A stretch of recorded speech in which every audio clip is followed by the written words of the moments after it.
For this project, you will need 4 to 6 plastic bags from a mall store. These are the thickness required for this project. You will begin by cutting down the sides of each of the bags.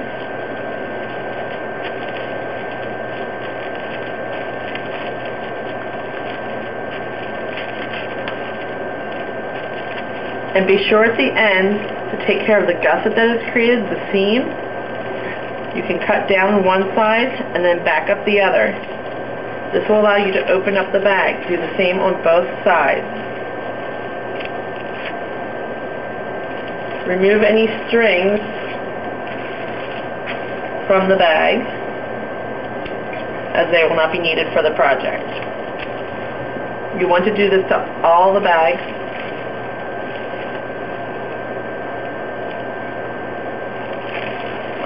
You will layer up the bags once you have them all cut and put them in a pile according to design. Busy designs can go in the middle because once it is ironed, they will show through nicely to the top layer. Clip your bags together to secure them so that they do not move while you are ironing them.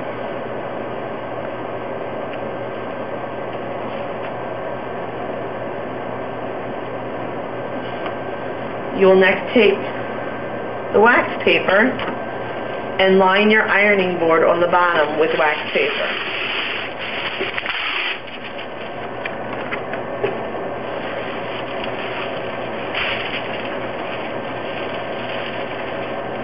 And place the bags, the layered bags, on top of the wax paper.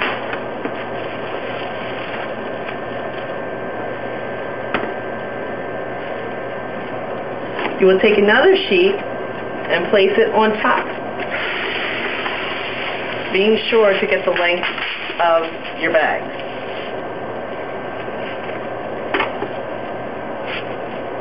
You will heat your iron on medium setting and begin to iron your bags together by staying on top of the wax paper. Don't go off the wax paper, you'll melt your plastic bags. Allow it to sit at each area about 30 to 60 seconds so it melts the whole way through all your layers. And continue moving around from the inside to the outside edge,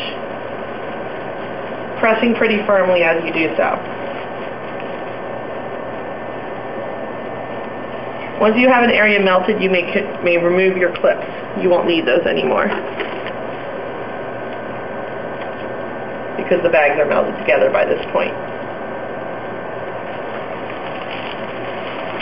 Again, stay in the center and move out the outside edge. And you can remove your clip. As you can see, the patterns of the different bags are coming up through each other, and the designs show up. Once your first side is cool to the touch, you may flip it over and iron the other side. Something to keep in mind when you're working on this project or shopping is look at your bags and put them away to make one of these recycled little lunch bags. Think about your holidays. The holiday bags are big at the mall during the Christmas season, or in the spring they tend to have fun flowers and things. Those could be really fun. So, start to look at your bags as a way to recycle them and make them into this little fun lunch bag. Iron both sides completely. If the one side starts to curl, flip it over. As you can see, this edge is starting to curl, so what I'll do in a minute is flip it back over and iron it down on the other side. This side was getting a little overheated. Since this edge is curling up, I'm going to flip it back over and work on this side a little bit more. Allow it to flatten out just with a quick pass of the iron. What's fun too is that this basically has two sides to decide from, because you don't know how the pattern is going to come up through the bags.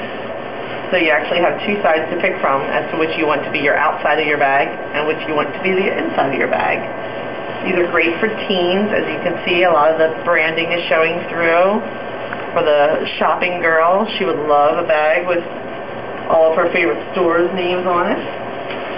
Or the little kid, you could get, a Build-A-Bear bag or something like that and have their name show through, or a little picture of a bear. Okay, we allow this to cool then. And once it is cool, we will remove the wax paper. Cooled. Remove your wax paper carefully by peeling it away from the bag. You may have some parts that stick. If that happens, just continue pulling it and then go back and remove any wax paper residue that has remained. Okay, once you have removed your wax paper, you want to trim your bags down to a flat piece of what I'm calling plastic fabric. That will be about 9 inches by about 30 inches. Just use regular scissors and they just skim right through nicely. You can just discard the extra plastic bagging.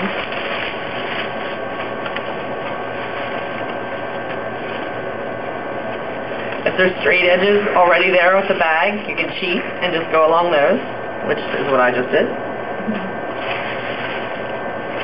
And then you want to trim your edges.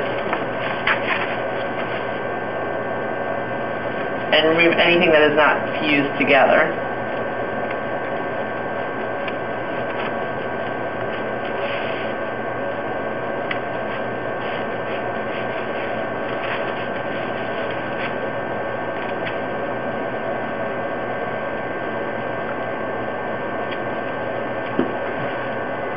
And discard all your scraps. Next, I'm going to make this the outside of my bag, so I'm going to turn it over and fold it in half.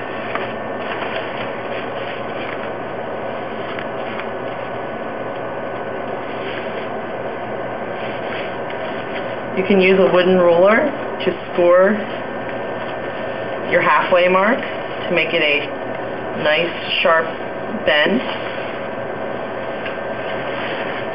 And then what you want to do is create a gusset. This is going to be the bottom of your bag. You do this by folding down about 2 inches of the front of the bag. And again, you can use your ruler to make these a nice sharp bend or fold.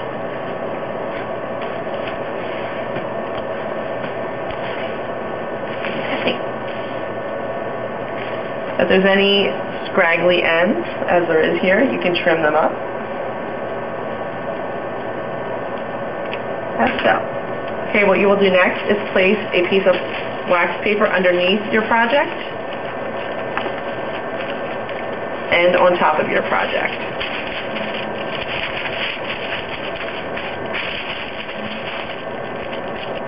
Place a ruler about a half inch in from the side of your bag, from your plastic folded bag, and you will run the iron. This is going to create your seam along the edge that will close the bag off.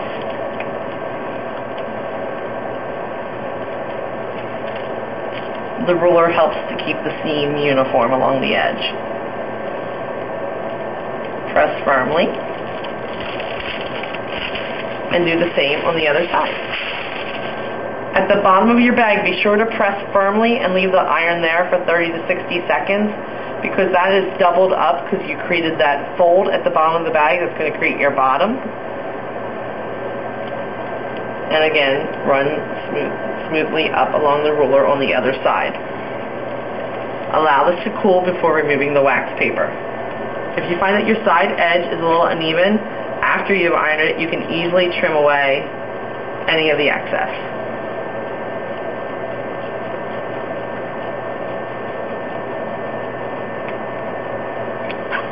You will see the fold has created a gusset at the bottom of your bag. What you will do next is fold over your flap at the top of your bag by just taking the extra that has been created and again firmly running your ruler along the fold. And you have your finished bag. You can adorn it here with a piece of Velcro, a button, or just leave it as is.